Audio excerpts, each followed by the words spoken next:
So we are pleased today to have Willy Verbrugghe from SCORE, who's the CEO, chairman of the board, and CSO. When I retired as a CEO, I couldn't use the title anymore, so I created a new title. Now I'm Chief Spoiling Officer for my grandchildren. Spoiling, there you go. Chief Spoiling Officer to his grandchildren. I'll let Willy do an introduction. He's got quite the background and experience, and we look forward to hearing his presentation this morning. Willy, the floor is yours. Oops. You guys see me? What did I do here? You went too far. Go back up, yeah. Yeah, there we go. Okay, who's really, yeah. There we go. Okay. Can you guys see me on Zoom? Anybody? Yes. Yes. Okay, perfect. So let's start with who is Willy. Born and raised in Belgium. I have 5 masters. I have a master in electronics and semiconductors. I have a master in nuclear science and technology and radio protection. I have a financial MBA.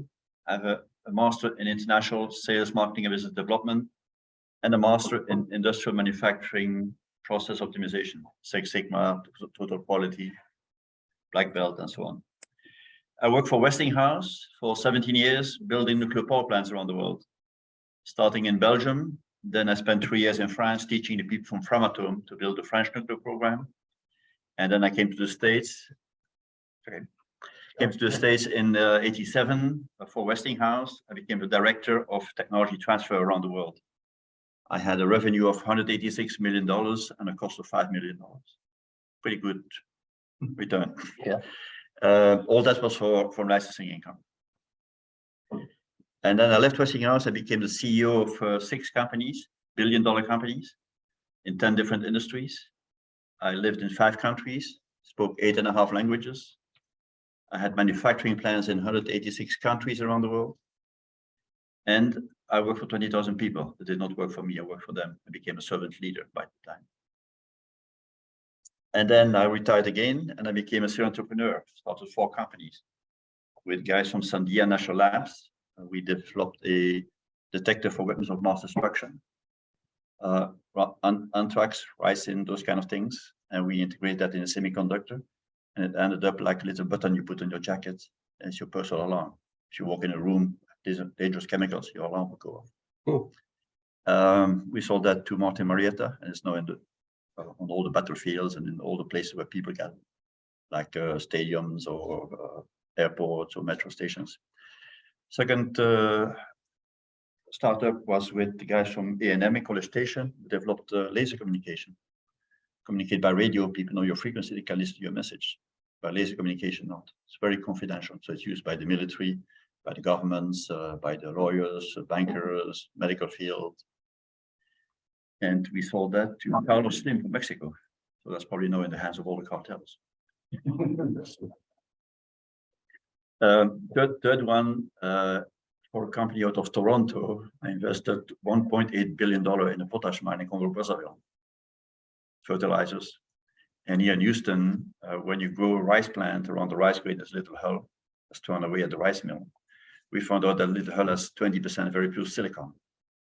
So we burned it, create electricity for the rice mill, transform it with NaOH and sulfuric acid, create silica, SiO2. We take an aspirin, 99.9% of silica. But then we took it to a plasma torch to separate the silicon from the oxygen, and we got 9N pure silicon, $150,000 a ton from a waste product. Sold that to chemical company out of Belgium, Solvay. And then I retired again, and I became the chairman of the Belgian Chamber of Commerce here in Texas and Southwest, the United States, and the chairman of the mayor of Houston International Trade and Development Council, all economic missions coming and going from the city. I was in charge of. And then with a friend, we built the World Chamber of Commerce. We have here in Houston 93 consulates and 55 international chambers. The World Chamber is like an umbrella organization over the 55 international chambers, a lot of networking and coordination. And then 4 years ago now, I joined SCORE, and I'll explain a little bit later what SCORE is all about. It stands for Service Corps of Retired Executives. What we are doing is basically helping companies to start up or to grow, expand, and even export. And I started as a VP of outreach to the community. then the co-chair, and finally the chair, and now I'm the ambassador. And been married for 47 years now, so I need to update my slides. 3 kids, 9 grandkids, and I'm now Chief Sporting Officer. Very good. Okay. So what I'm going to talk to you about today is, if you are in transition, what are your different options? You can go back to corporate, you can become a consultant, you can buy a franchise, buy an existing business, start a non-profit, retire and do nothing, retire and volunteer, and that's what I did, or you start your own business. And that's going to be the focus of my discussion today. The thing you have to ask yourself, are you an entrepreneur? That's not given to everybody.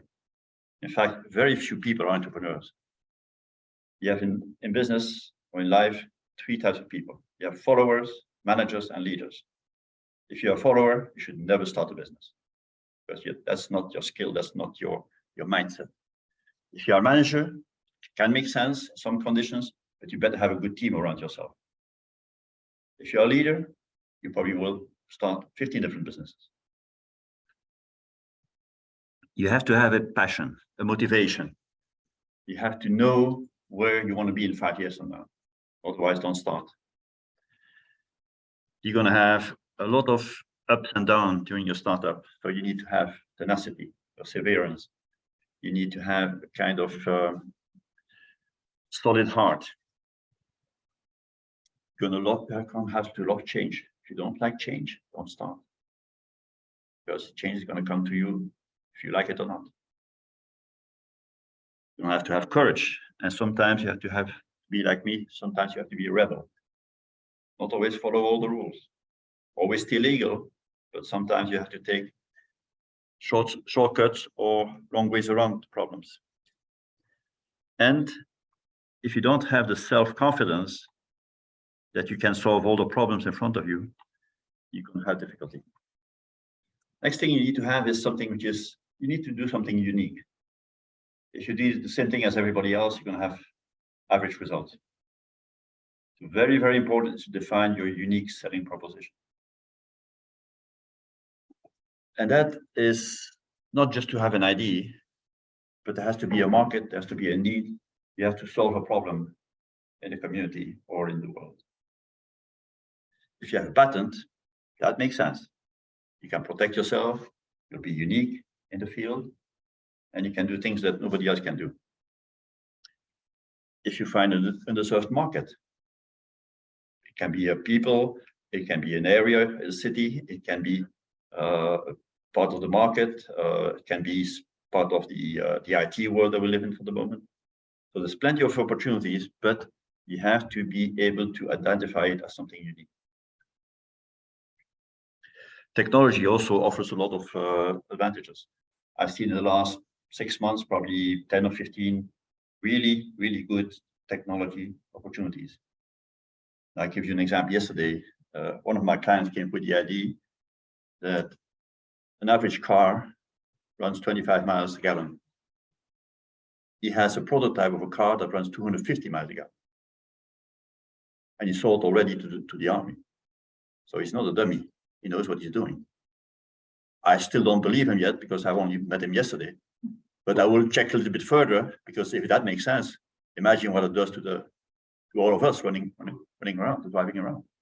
So there are things that can happen. We see a lot of people who start, and 6 months later they come back and say, somehow nobody wants to buy my stuff. Did you test it? Did you go to a farmer's market? Try to sell your t-shirts or whatever you try to do? Make sure you test your market before you jump in. Example of USP, funny. A lady came to us in Philadelphia and she wants to walk dogs. Okay, you want to make a business out of that? Fine. She was living in an area where you cannot keep dogs because it was a nice neighborhood, no noise. So she sold her house. She bought a little ranch outside the city. She transformed the garage into a kennel and the barn into a hotel. 18 months later, she was making $1 million. But she has something unique. You and I have a resume. every animal comes to our place has a pedigree, piece of paper with his name, preferred food, preferred ways being treated, caressed, and so on and so on and so on. And people go back to her irrespectively of the price that she asks, because she treats animals like children. And that's what people do.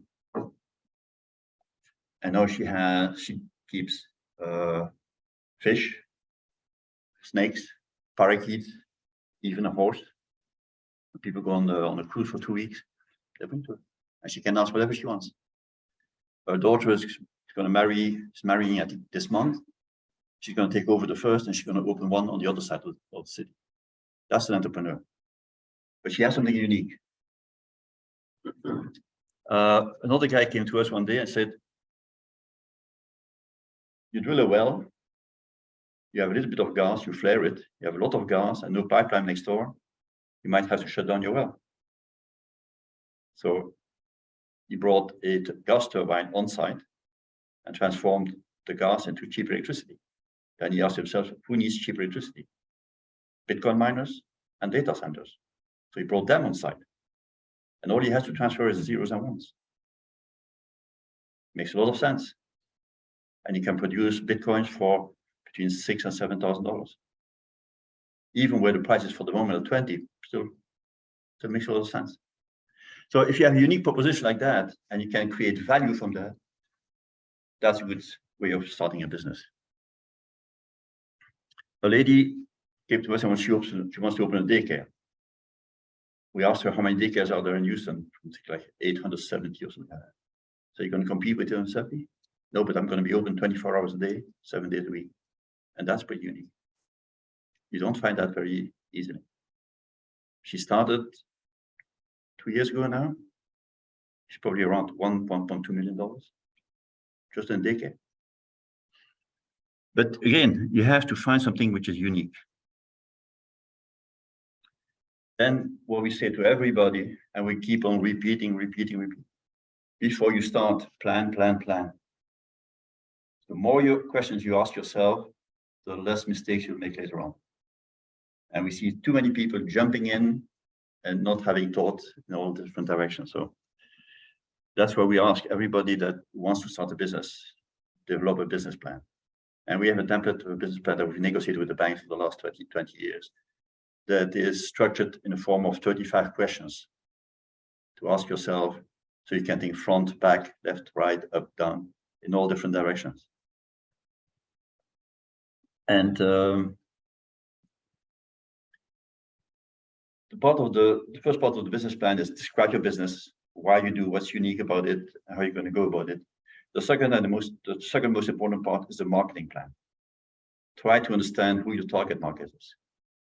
And what we ask people in general to do is to segment your market. Because if you try to go after everybody, generic message, you're going to have a generic result.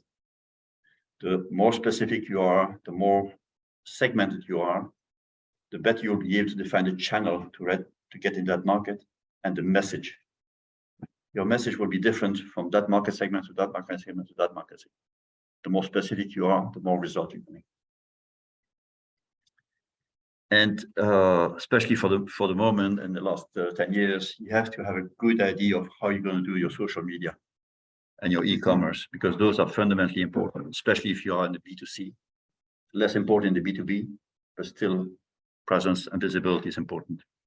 And then we ask people to do SWOT analysis of best seller, value proposition, all kind of tools that exist in the marketing arena that you should do before you start. And then structure your company, make sure you think about legal structure, tax structure, insurance, all kinds of things that you need to think about before you start. This is some details of a business plan. The first part is a description of the business itself. The second part is the marketing.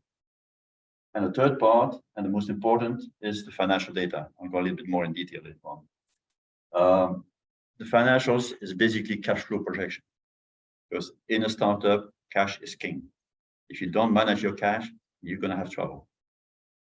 Working capital is fundamental in a startup. There's always a difference between, especially in B2B, when you sell and when you get money from your customers, 30, 60 days. that has to be covered by your working capital. If you don't do that, you're going to get in trouble very quickly. A lot of people don't think about that because they're not financial oriented people. But that's part of your responsibility to make sure they understand that. So in the business description, there's a lot of things, your mission, your goal, your vision, who will be the owners, who will own the company. Did you, will you have banks as loan as from banks or equity from VCs? You have to define all that upfront to make sure you have a good structure. If you have different partners, make sure you have a partner agreement in place, because otherwise later on things might get ugly. Employees, where, how, who, how many, but what time schedule? Do you need warehouses? Do you need a retail shop? Do you need whatever? Do you have patents? All these things you have to define upfront. Make sure you understand exactly what you have and what you don't have. And then your marketing plan. The target markets. Very often what I see is, think about a spider. One product goes to one market. And as the company grows, they get 1, 2, 3 products go to 1, 2, 3 different markets. So how already in the beginning, try to understand how you're going to go from one product to one market to several products to several markets. That's the way you're going to grow. And you need to have that in your plan before you start. Make sure you understand your competition. If you have very strong competition and competition who are led by leaders, they will react when you enter the market. So you better be prepared for that. You better have a good pricing policy or a rebate policy or a way of entering without disturbing the market too much. A little bit more detail about the marketing. Make sure that you get all the facts about your industry.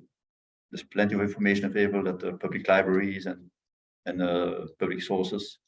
We work a lot with the public libraries because it's very easy. They have a lot of databases where you can find the total size of the market, the addressable size of the market.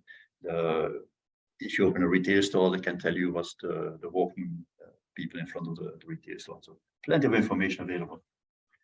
What is your niche? What puts you differently than anybody else? And what is your competition? How are you going to approach your market? That's which channel are you going to use to penetrate your market, to make yourself visible? Is it articles? Is it going to conferences? Is it publications? Are you going to hire an expert in the field that people respect, like an influencer? Those are all things that you have to think about in the beginning. And then your pricing strategy. I got a client yesterday. He wants to create a company that does IT services, but not using people from India, but people from South America. My first question to him, are the people in South America cheaper than the guys in India? Because that's your competition. And if you cannot prove to me that they are cheaper and better, you're not going to go anywhere.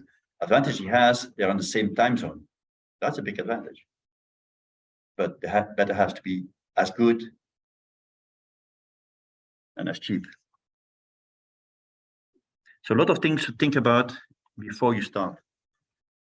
And then once you decide to start, how are you going to make yourself visible? How are you going to attract the first customers, the first sales? What kind of promotion are you going to do so that customers will come to you and not to your competition? So all things to think about. How are you going to do advertisement? Can you do advertisement with the resources that you have?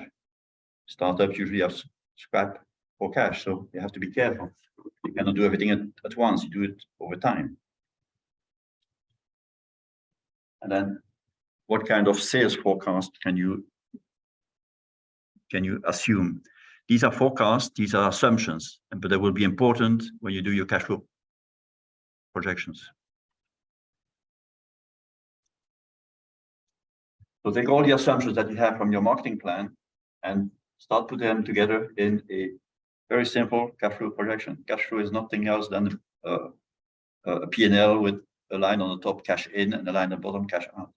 But you have to think about loan, interest repayment, to pay taxes. You might have other costs, structural cost or shareholder cost, whatever. So make sure you cover all those things. And then what banks usually want is you do your cash flow projection month by month for the first 24 months. Just to make sure you understand your cost structure correctly and the evolution of it. Then year 3, 4, 5, you can do summary. But the first 24 months, they want to see detail.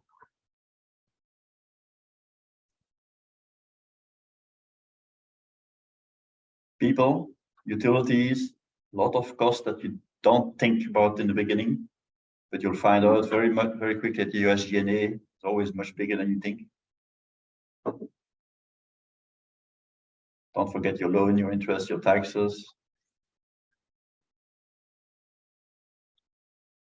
The startup cost. You want to open a restaurant, you need to do some build out. Do you need to buy equipment? Do you need to have a warehouse? Do you need to buy computers? Always make sure that you have a complete list of your startup cost and that your loan covers that startup cost, plus working capital.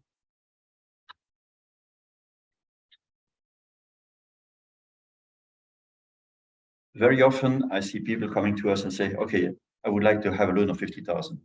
By the time we take them to all the assumptions, they get closer to 100,000 and 50,000 because they didn't think about working capital and all kinds of other things that come in. And the difference between having a loan of 50 or 100,000 doesn't make it that much of a difference on the P&L. The interest difference is not that much, but it gives much more tools inside the organization or flexibility. Do whatever. We also recommend always to people to negotiate with different banks or different VCs because all the terms are different. And if you are a good negotiator, you'll get better terms from one bank than from any other.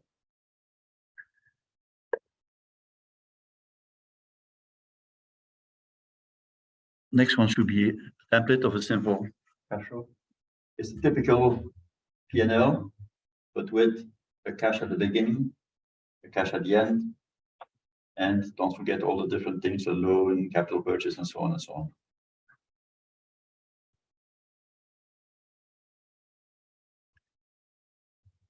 In the last 15, 20 years, we've seen a lot of evolution in everything which is e-commerce and social media, influencers and stuff like that. They are important.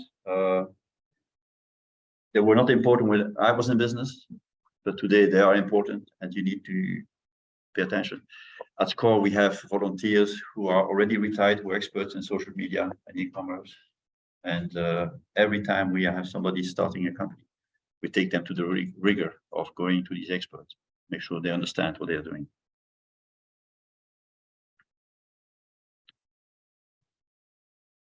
We have different types of people that we see on a regular basis. We have dreamers. They have an idea, they have absolutely no clue. So we take that by the hand, step by step, through the process. And it might take 6 months sometimes for them to really understand the complexity of what they're starting. Then we have people who are pretty smart. They understand exactly. They need a little bit of help with marketing or with funding or with HR. Those are the easy ones. In a month, they're up and running. And then we have people who are in business and they have to face a pandemic. So they have to rethink the way they market. They have to relook at how they position themselves, what competition is doing, and so on. Competition goes out of business. Wow, there's an opportunity there to jump in. What do I do to capture that part of the market?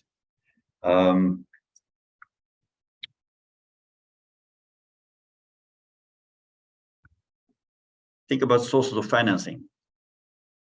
Most people think about banks or VCs in a startup world. I made a presentation the other day about the 40 sources of finance, 40 plus sources of finance. There are plenty of other ways to finance your company. There are angels, there are crowdfunding. You can have family, friends, and fools. There are plenty of other things that you can do. You can negotiate terms with your equipment supplier. You can negotiate terms with your customers.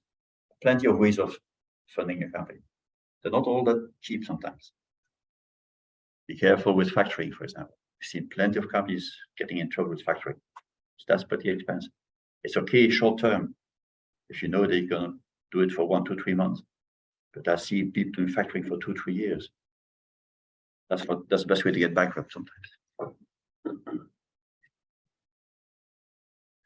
Starting a business is simple in Texas.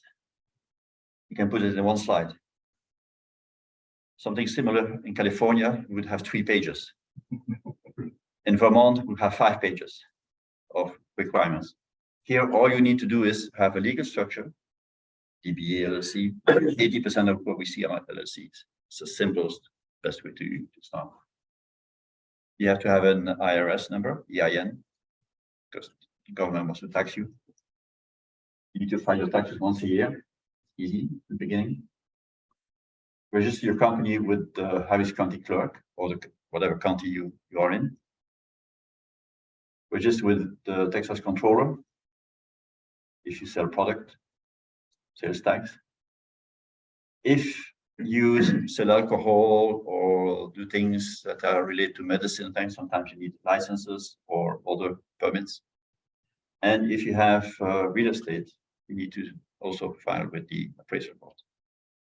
But those are the only things you have to do. And that can be done very quickly. Filing an LLC, we have a retired corporate lawyer at the office. She does LLCs nearly every day. It's a 3-page document. Easy to fill in. You send $300 to the state controller, and that's it. It's usually done in 1 day. Now, the next step, setting up your business. Think about your website. How many websites do I see which are very badly designed? So go to an expert who can help you design it correctly. We have 6 or 7 guys retired as support that do that for free on a regular basis. And they don't design, but they will tell you what's right, what's wrong with your design, and update it. Get a CPA to make sure that you understand how to structure your chart of account is correct. You understand how your taxes are going to impact your business. You understand how to manage and how to collect data and how to use data. Hire a team, because you're not going to be able to do everything yourself. Maybe it's over time. Approach your first customers and make sure that you listen. I see too many people saying, hey, I have the best product, go. No. Introduce your product and listen to the customer. Ask questions, do surveys, do whatever you can to collect data. Because that's fundamentally important to change your product, your service, or whatever you try to do. Don't go too much in this, but from a legal structure, most of what we see is limited liability companies. CNS Corporation is important later on when you go for tax purposes. In the beginning, it's not that important. Limited partnerships are for lawyers and CPAs and things like that. And we can help you decide which best structure for you anytime. Building a business is a bit harder. One thing I always ask my clients is, where do you want to be in 5 years or 10 years from now? Because if you don't know that, you'll never get there. And a lot of people just want to start. We'll decide later on where we want to go. No. Decide now where you want to go. It's important. That's your vision. Your mission, 6 months, 1 year, 2 years. What do you want to accomplish? Where do you want to be? And then this is basically your budget for the year, your short-term goal objectives. And last but not least, every businessman has to network. If you don't do that, if you stay in your little cage, you'll never come out of it. Don't underestimate legal agreements. Just look at this list. You will need agreements with your employees, with your customers, with suppliers, with your partners, your executives, real estate if you have some, your board of directors, if you do research and development with university, for example, or research center, for logistics and transportation. You need agreements for all of this. Unless you are an expert in the legal field, you're going to have difficulty. You don't have to be a legal expert, but you at least have a template of all these and be able to adapt them to your needs. Planning. Strategic planning is long-term. Business planning is mid-term. Cash flow projection is short-term. this month, making sure I survive this month. But also you have to have a marketing plan, make sure that you can open your markets. If you want to develop new products for your market, sometimes you do your own manufacturing, sometimes you outsource, so you have to have a supplier plan. And don't forget the after sales, maintenance and repair plan. SWOT analysis.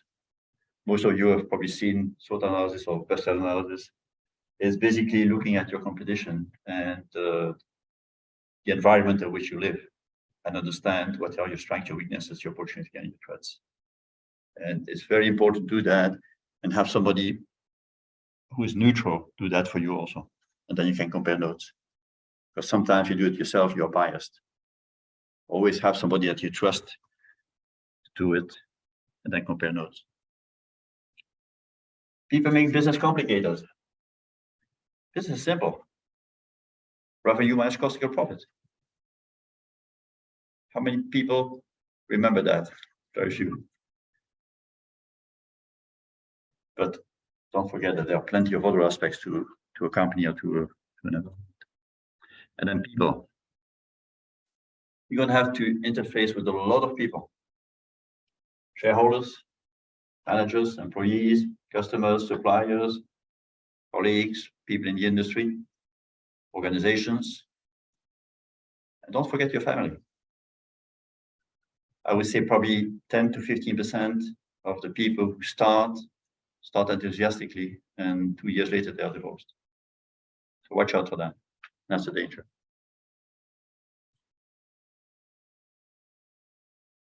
How are you going to structure your company? Do you need an office? Do you need a manufacturing plant? Do you need a repair center? What about relations and things with your suppliers and your customers? How are you going to transport your stuff? How are you going to warehouse it? How about communications inside your CRM system, your IT system inside? How you communicate with the outside? How are you going to be visible on social media, your website, and any other infrastructure to gather analysis, your chart of accounts, your system for reporting your numbers.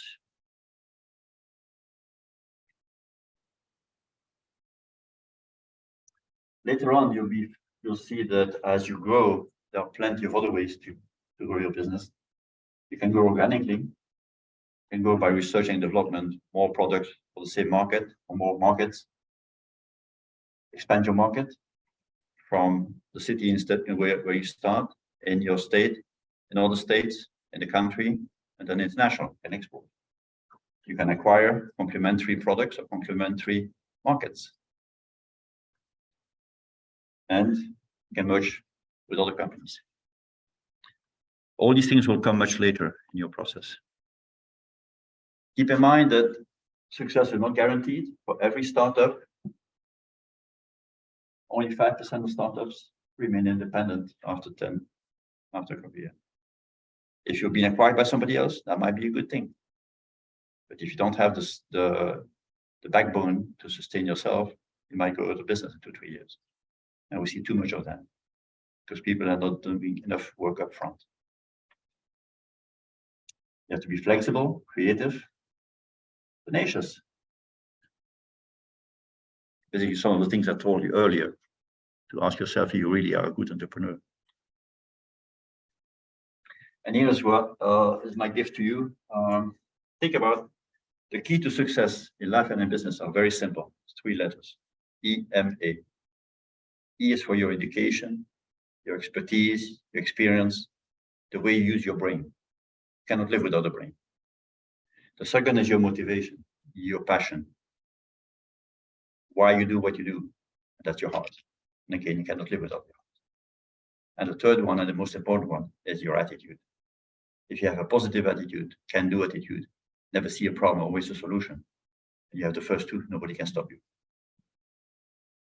Very, very few people have all 3 of them. Very few people. Usually the leaders have all 3 of them. A manager or follower, very often not. That's simple, but that's complicated. Questions? Ideas? What's SCORE? SCORE is an organization that was created in 1964. After the Second World War, a lot of people want to start their own business. They went to the banks to get a loan. The banks hate risk. So the rate of success for entrepreneurs was 5%. The government created the SBA in 1958. The SBA doesn't give loan, but loan guarantees. So you take a loan from a bank, $100,000, 2 years later you go bankrupt, the bank only loses 10,000, the government loses 90,000. So it reduces dramatically the risk of the banks. The banks were more willing to loan to entrepreneurs. So the rate of success went from 5% to 25%. But then the SBA and the banks found out very quickly, too many people were trying to start business, but they didn't have a good dossier. And that's why a group of retired executives created SCORE, Service Corps of Retired Executives, to help entrepreneurs prepare their dossier, basically business plan, marketing plan, cash flow projection, to be able to go to the bank and get a better result. I know the rate of success is around 65%. Still a third that don't make it because they don't want to do the work, or they don't. But at least 2/3 of people who want to start a business can start a business in the United States.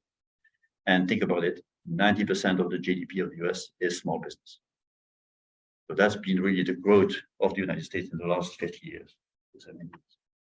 Willie, how many people are in SCORE?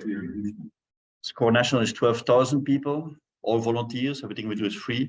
We organize in 300 chapters in all the big cities. Houston here, 160 volunteers, and we help between 7,000, 8,000 companies to start up every year. Start up or to grow, to expand and even export. And we see everything you can imagine. Give you an example. You have a cell phone. At the back of your cell phone, you have a case, and you have a little window for your camera. Imagine a succulent window, and you put a solar panel in there, except it does absorb some light, but ambient light, which is 1,000 times stronger than solar light. And you charge your phone automatically. You never have to charge it. Not bad. Good idea. So we see those kind of things on a regular basis. That's good hope for the future. So does SCORE have an office here in Houston? We have an office on Gessner and 59, but we operate also out of 17 other places like chambers of commerce, libraries, and sometimes we meet clients at the Starbucks or McDonald's, whatever makes sense. We also have 65 partners around town, universities, colleges, chambers. We make presentations. We do all kinds of outreach to the community. And we do also every month between 12 and 15 webinars, education webinars on all aspects of business. You want to learn about insurance, you want to learn about social media, you want to learn about finances, you want to learn about legal structure, whatever. We cover all the aspects. And we have also on the website a library of resources, 150 documents, again, on all aspects of business. And you can read as much as you want. Emergency preparedness, how to deal with the difficult customers, how to deal with this or that, how to get out of bankruptcy. There are plenty of articles there that every businessman should at least at some point in time know or read. What's the best way to get connected with someone with SCORE? Through the website? And you guys have a The website is probably contact us and send in your question. We'll Yep. person that you need and connect to them. and until last week I was a chairman, now I'm the ambassador, but what we do is once we have received a request from a client, we have intake coordinators that know all the volunteers, they know their expertise, their industry, and their functionality, and we try to send them to these people. We have 20 people who are generalists, who can handle nearly every domain. And that's what I do, for example. I get a client, I spend an hour with him to understand what his needs are, where. And if I cannot help him more, then I send him to specialists. We have subject matter experts, like a retired patent lawyer, a guy who's done nothing else than films and movies and audio. So we have all kind of different people in 60 different industry and 20 different functionality. And if we cannot find somebody here in Houston, we can always reach out to somebody in California or in Maine or whatever that knows that industry. So we can search among the 12,000 volunteers always to find somebody that knows exactly that industry or that functionality. The other day we were talking with Brian about the non-profits growing in the US, Can you give us the percentage you are helping in nonprofits and some examples of them? We have an organization in town called ESCH. Google ESCH Houston. They do exactly the same thing we do, but for nonprofit. We help them a lot with the fundamentals. When the nonprofit needs a business plan, we help them create that and help them think about it. But Ash does a lot of 501c3 filings. They prepare them with a deck to go to foundations to get some funds and things like that. It's a different way of funding your company and structuring your company, but the fundamentals are still the same.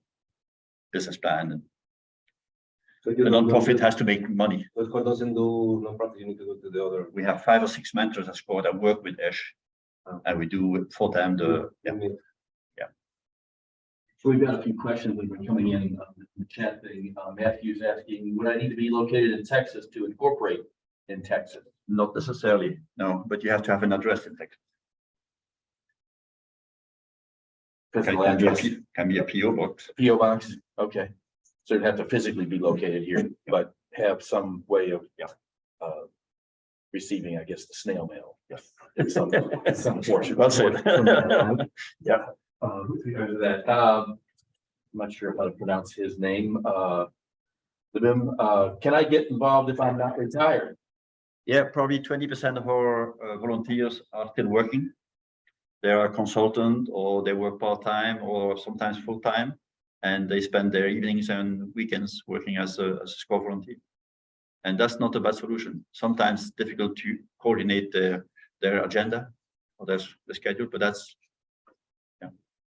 We have a lot of clients who are still working or going to university, and they prefer to have a mentor in the evening or the weekend. So that works well also. Yeah, but you don't have to be retired now. Okay. And they can communicate with you through the website to say, hey, I'm interested in helping others. Yep. And working as well as, you know. Yeah, on the website, on the top, there's a button called donate, and next to it is volunteer. You can apply there, become a volunteer. And then we'll take you to a training program, first an interview to make sure that you have the right mentality.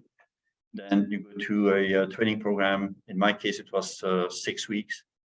We have 12, 13 things on the website that you have to go through. Training processes, like we learn to do SLATE, stop judging, listen to your customer, analyze, test your hypothesis, and then execute. So those are the process that we go through as we see a client and how we can help him move to the process. And then we have to co-mentor with existing mentors just to understand the process and how to react and we need to learn about all the resources that are available. There's a whole process of teaching for over a period of, I did it in 6 weeks, most people do it in 3 months. And then you get certified as a mentor. Is that training in person or In person, half in person and half Zoom. Zoom? Yeah. We have to be flexible nowadays. Yeah. There's also some psychological training, because sometimes you have to understand the client can be very difficult or cannot understand, and you have to find ways to get to him and to make him understand. So when someone connects with SCORE and that, and they get to meet someone like you, and that, are those first meetings over Zoom typically, or are you guys meeting somewhere for coffee, or what's that process? Most of my clients, the first meeting is Zoom, the second is face-to-face. And the first is really to try to understand who they are, what they want, and how we can help them. And if it's something that I can help them, I prefer to have my second meeting in face-to-face, because I'm more a social individual. Some other people, they don't want face-to-face. They will keep on with Zoom. So everybody is different, and we respect that. That's fine. Yeah, you mentioned some numbers earlier. Companies that are trying to start up at that, just in the Houston area. In Houston, before the pandemic in 2019, 36,000 EINs were issued. That means 36,000 people applied for. In 2019? Yeah. Last year was 48,000. So pandemic has done a lot of change. How many of those are you guys meeting Between 7,000 and 8,000 per year? Yeah. Wow. Yeah. You said only about 5% make it to call it 20 million of stabilized revenue. Just curious, does SCORE track y'all success rate? So if the average is 5, are y'all doing 10, 15, 20, 25? Close to 35. Okay. Because one of the things that we do is that we stay with the companies. Once they cut the ribbon, we stay with them at least for 1, 2, 3 years to make sure that very often they have to repivot after they've been in business for 6 months, one year. They have to rethink. And what we insist is that the people really look back at their business plan. It's a big mistake is to make a business plan and put it in the freezer. That's it. You have to relook at it every 6 months to make sure you're on track. What you understood of the market and your product and your suppliers and your customers was right. Or if not, adapt it. Change your business plan. Change your marketing plan. So, in my case, in the company I am not too happy because it's too familiar. Sometimes they need advice. The owner needs to be open to be advised. In this case, if I convince him, can you also advise ongoing business? Yeah. So this guy, I think, needs in HR and some things that sometimes I need to find as a CFO with him. Stuff. So I will try to convince him. More than happy to help. But you need to have the humility to receive them. Yeah, you see all kinds of entrepreneurs. So some people are stubborn. They think they know everything, and they want. We are trained psychologically to deal with those kind of people. So it does not always work, but you can try. Yeah. You guys are seeing 7,000 new people each year. How many of those, what's the percentage of those that actually end up starting the business and doing some revenue? And 2/3 of those go to the bank and get funding. really? Yeah. 1/3 never makes it, or they try this on their own, or they give up after 6 months, or they don't want to do the work sometimes. But 2/3 get funded by the banks. Mostly banks, maybe 5% by VCs, maybe 1 or 2% by angels. Very few crowdfunding. Smaller regional bank type stuff? Yeah, Typically? we send a lot of clients to CDFIs because they need only $20, $50, $100,000. So Lift Fund, People Fund, those kind of the big banks, the Bank of America, the Wells Fargo, are not interested in startups. So we very seldom send them there. Right. But the local banks, the credit unions, they are interested. And everybody who works with the SBA guarantee is important to reduce the risk of the bank. So the Hagel Group, we work a lot with them. And we have once a year, we have a luncheon, an award luncheon with the SBA, where we give 12 awards to entrepreneurs who have been very successful or have done very good, or there's 12 different categories. And that's how we get funded. We get funded by the banks because when we prepare people with good dossiers, the work for the bank is done. And they respect that, and that's how we get funded. We get roughly $100,000 from the banks every year, from 20 different banks. And that's more than enough for us to run. Everything we do is free, and all our volunteers work for free also, and confidential.